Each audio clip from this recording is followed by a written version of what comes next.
विघ्नहर्ता श्री गणेश, श्री गणेश, श्री गणेश।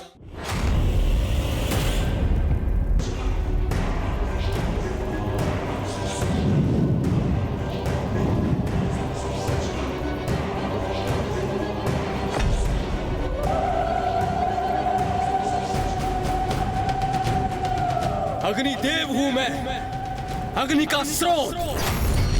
इसलिए तुम्हारी ऊर्जा का प्रकाश मेरी दृष्टि को बाधित नहीं कर सकता। अच्छा, तो पूर्ण विश्वास है आपको कि आप भी अग्नि के स्रोत हैं। सुना नहीं तुमने? अग्निदेव हूं मैं, अग्नि ही मेरा परिचय है।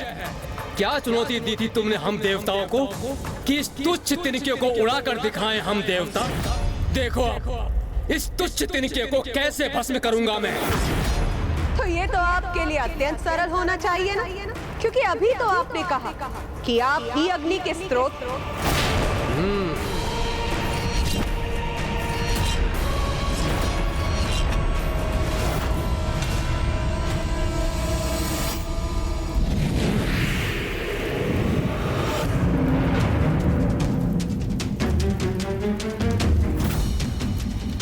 इस तिनके को भस्म करने के उपरांत तुम्हारी अग्नि रूपी ऊर्जा को सोख कर स्वयं के भीतर समाहित करूंगा मैं।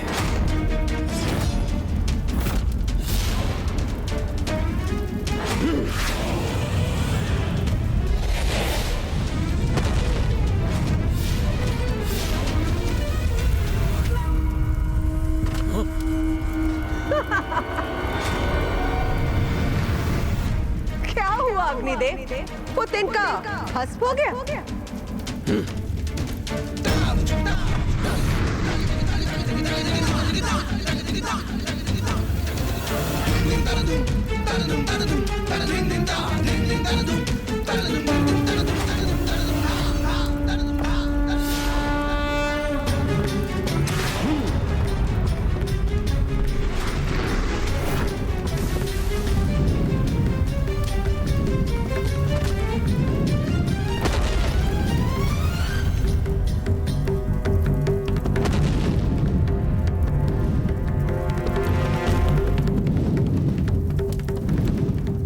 तुम्हारा तिनका इस अग्नि में भस्म होने से कैसे सुरक्षित रह सकता है? वो अवश्य भस्म हुआ होगा। कदाचित वो ज्ञात करने का समय अब आ गया।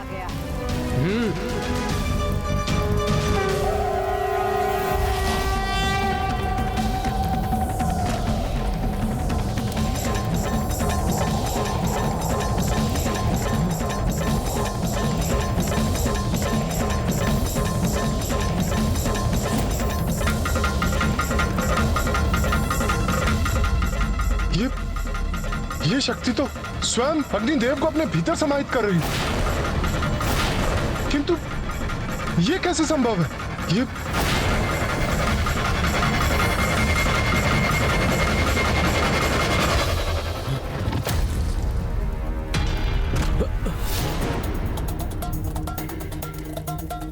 बहुत अहंकारी प्रमाणित हुए आप अग्निदेव। अपनी श्रेष्ठता स्थापित करने के लिए आप देवताओं के स्थान स्वर्ग को भी भस्म करने के लिए आतुर थे। मुझे ज्ञात है यहाँ क्या घटित हुआ है। आप सभी देवता अपने सुरक्षित स्थान से उसके साक्षी। तो है कोई और देवता जो इतना शक्तिशाली हो, जो मेरे द्वारा स्थित किए गए इस तिनके को इसके स्थान से उड़ा सके?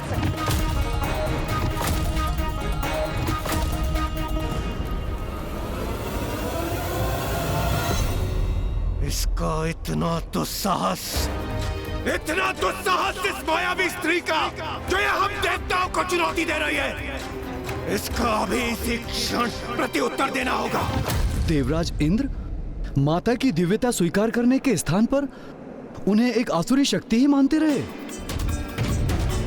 अहंकार का अंधकार सत्य का परिचय कहां होने देता है भला।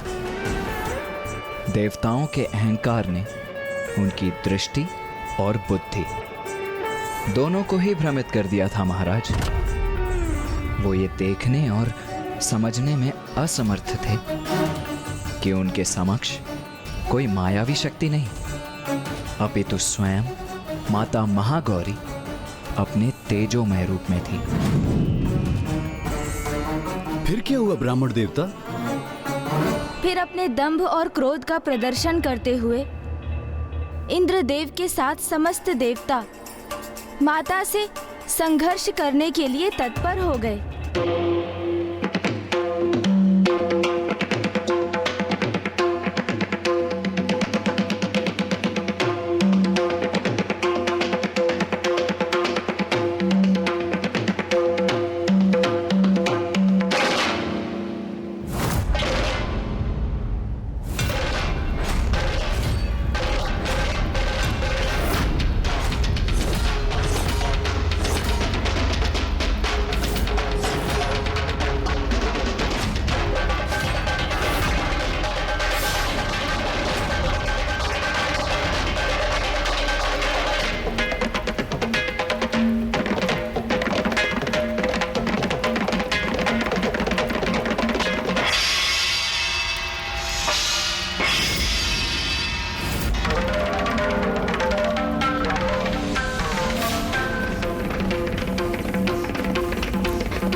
वरुण देव ने अत्यंत शक्तिशाली जल प्रवाह को उत्पन्न कर उसे उस तिनके पर केंद्रित किया।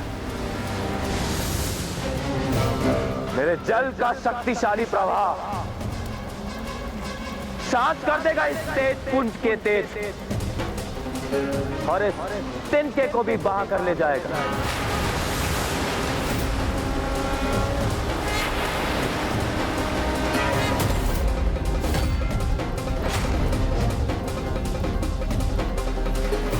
किंतु माता के तेज पुंज का स्पर्श करते ही वरुण देव द्वारा उत्पन्न जल वाष्प में परिवर्तित होकर वायु में समाहित हो गया।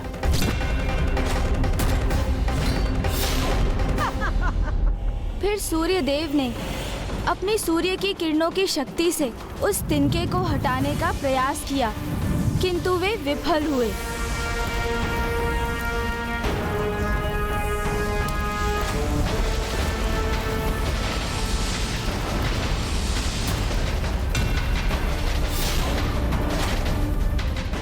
जिसके उपरांत कुबेर देव जी ने भी अपनी गदा का प्रयोग किया।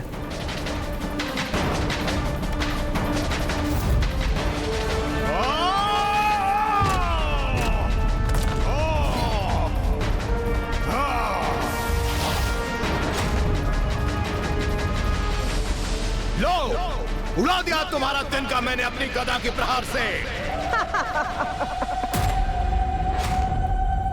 अच्छा, इतना विश्वास है अपनी शक्ति पर, किंतु आपका ये विश्वास निराधार।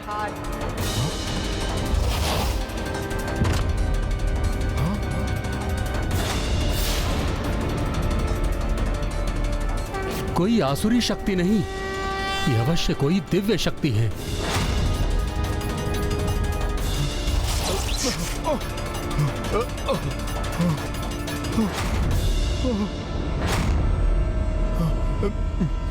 मेरी गदा ही छिन्न भिन्न हो गई और तिनका अभी भी अपने स्थान पर ही स्थित है। कैसे संभव है ये? एक एक करके सभी देवता पराजित हो रहे थे और इस घटनाक्रम के प्रत्यक्षदर्शी देवराज इंद्र के क्रोध में निरंतर वृद्धि हो रही थी। और जब सब देवता असफल हो गए तो स्वयं देवराज इंद्र ने प्रयास करने का निर्णय लिया। बस इतना ही तपोबल है आप देवताओं का। आप सभी अपनी संपूर्ण शक्ति का प्रयोग करके भी इस तिनके को इसके स्थान से नहीं उड़ा सकी। स्त्री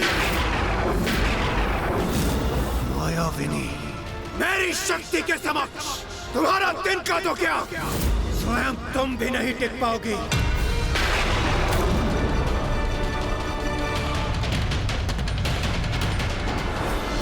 मुझे इंद्रदेव को इनका सामना करने से रोकना होगा। मैं अपने तपोबल से कैसी शक्ति उत्पन्न करूंगा ये तुम्हें अभी ज्ञात नहीं।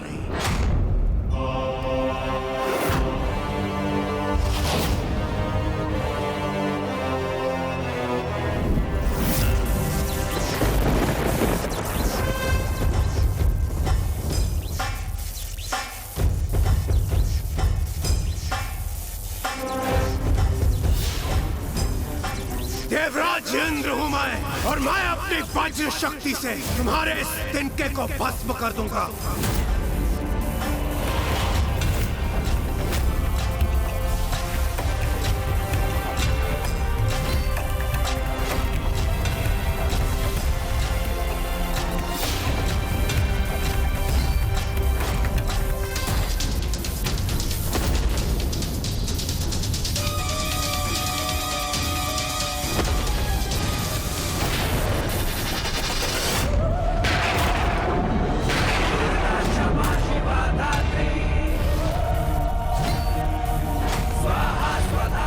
इंद्रदेव, आपकी यह शक्ति इस तिनके को तो नहीं हिला सकी, किंतु ये पलटकर हम पर ही वार कर रही है।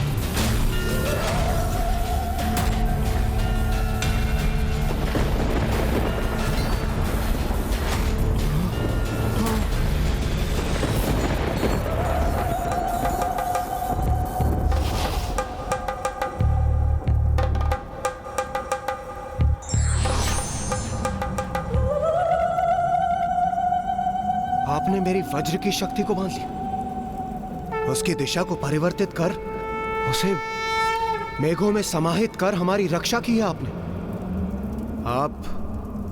आप कोई शत्रु शक्ति नहीं हो सकती, तो फिर कौन है आप? कृपया अपना परिचय दीजिए। आप सबके भीतर जो शक्ति उपस्थित है वही हूं मैं।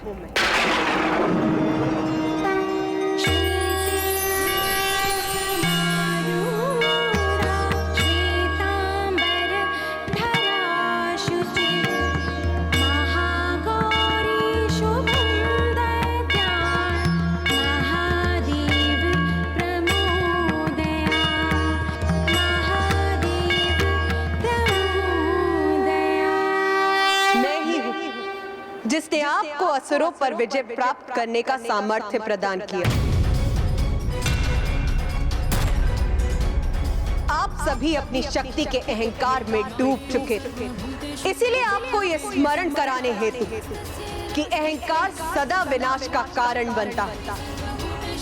आप सभी के अहंकार को नष्ट करने के लिए मुझे स्वयं यहाँ प्रकट होना पड़ा, और वैसे भी उस शक्ति पे अहंकार करने का क्या औचित्य जो आपकी है ही नहीं, क्योंकि जिस शक्ति पर आपको इतना दम वो तो स्वयं मैं हूं। मैं। माता, हमें क्षमा कर दीजिए, हम अहंकारवश आपको पहचान नहीं पाए।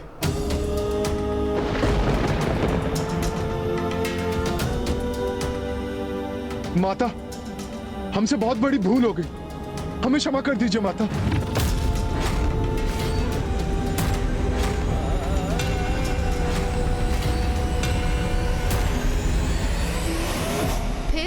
फिर क्या हुआ ब्राह्मण देवता? क्या माता ने देवताओं को क्षमा कर दिया? आपका क्या विचार है? आपके अनुसार क्या हुआ होगा माता? माता तो जगत जननी है, कितनी भी क्रोधित क्यों ना हो, उनका हृदय एक क्षमाशील माता का ही है, इसलिए उन्होंने अवश्य देवताओं को क्षमा कर दिया होगा। आप सर्वथा उचित कहती है माता। यदि उनका भक्त अपनी भूल को स्वीकार कर लेता है तो माता उसे अवश्य क्षमा करती हैं, क्योंकि भूल तो किसी से भी हो सकती है, किंतु आवश्यक तो ये है कि अपनी भूल को समझकर क्षमा याचना कर उस भूल को सुधारने का संकल्प लिया जाए। तो माता, महाराज, देवराज इंद्र एवं समस्त देवताओं ने माता महागौरी का स्तुति गान किया, जिससे माता का क्रोध शांत हुआ और माता ने देवताओं को क्षमा भी किया।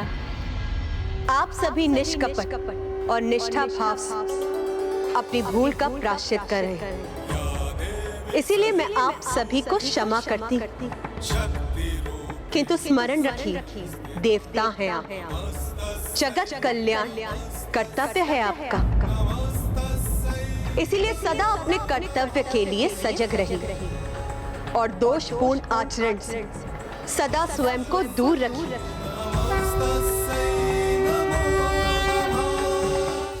माता की शक्ति तो अमोघ है और पूर्ण निष्ठा और भक्ति से उनकी उपासना करने वाले भक्त के सभी कलुष धुल जाते हैं।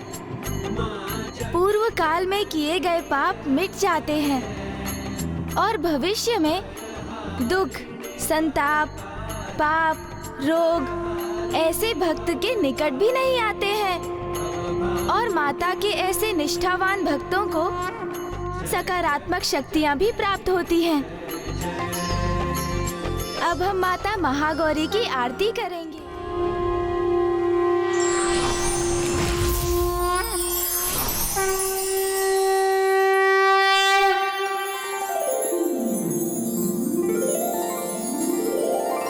कल नवरात्रि का 9वां दिवस है। कल हम माता के 9वां रूप माता सिद्धिदात्री की कथा कहेंगे।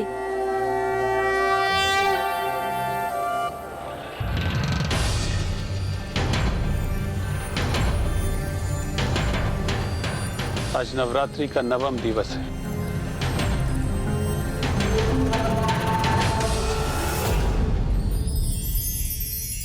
माँ, आज हम महाराज दिवोदास और माता सरला को आपके 9वें स्वरूप की कथा सुनाएंगे। हमें आशीष दीजिए कि हम आपकी कथा को संपन्न कर सकें और हमारे यहाँ आने के प्रयोजन को सिद्ध कर सकें।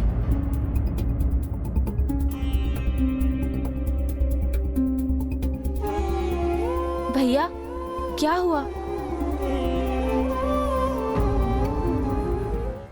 जैसे जैसे इस संसार से वेद लुप्त होते जा रहे हैं, वैसे वैसे हम देवता भी दुर्बल होते जा रहे हैं और दुर्गमासुर के आतंक में वृद्धि के कारण सृष्टि पर संकट की छाया और भी गहराती जा रही है।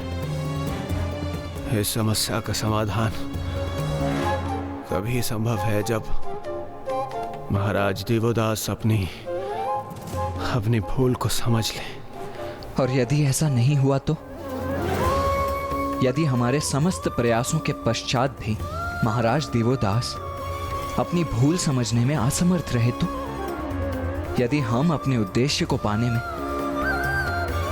असफल हो गए तो? भक्त की भक्ति कभी असफल नहीं होती देवराज इंद्र।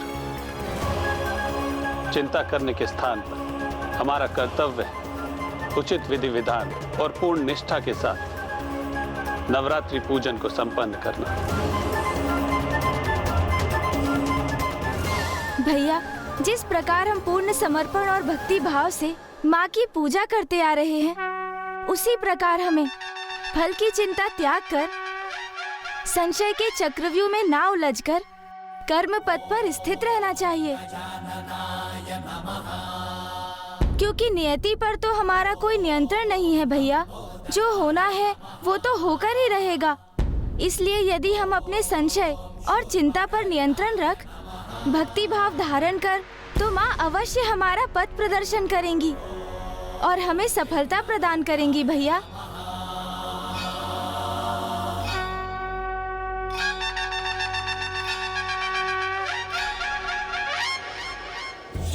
ब्राह्मण देवता, मैं माता के 9वें स्वरूप की कथा श्रवण करने के लिए अधीर हो रही हूँ। मैं भी आप दोनों को माता के 9वें रूप की कथा बताने के लिए अत्यंत आतुर हूँ माता, क्योंकि इसके पश्चात ही महाराज दिवोदास का अंतिम चित्त भी जागृत हो जाएगा और उन्हें ज्ञात हो जाएगा कि उन्होंने पिताश्री को उनकी काशी से और माता को पिताश्री से विलग कर कितनी बड़ी भूल कर दी है। महादेव, काशी में एक ही राजा हो सकता है। यदि मुझे यहाँ राज्य करना है तो आपको यहाँ से प्रस्थान करना होगा।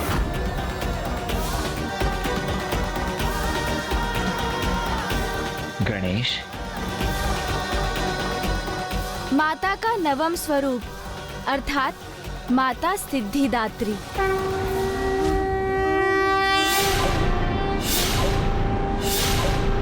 उनके दिव्य मनोरम रूप में माता की चतुर्भुजाएं हैं।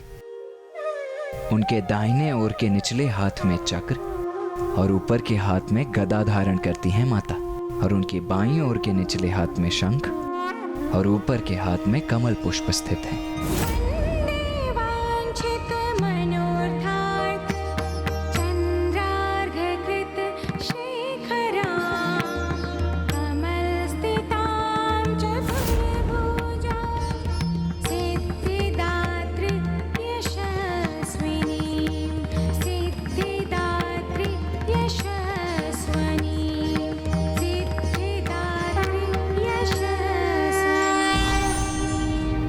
ईश्वर का प्रत्येक स्वरूप हमें हमारे विकारों से मुक्त करता है, साथ ही जीवन पथ पर आगे बढ़ने की प्रेरणा देता है।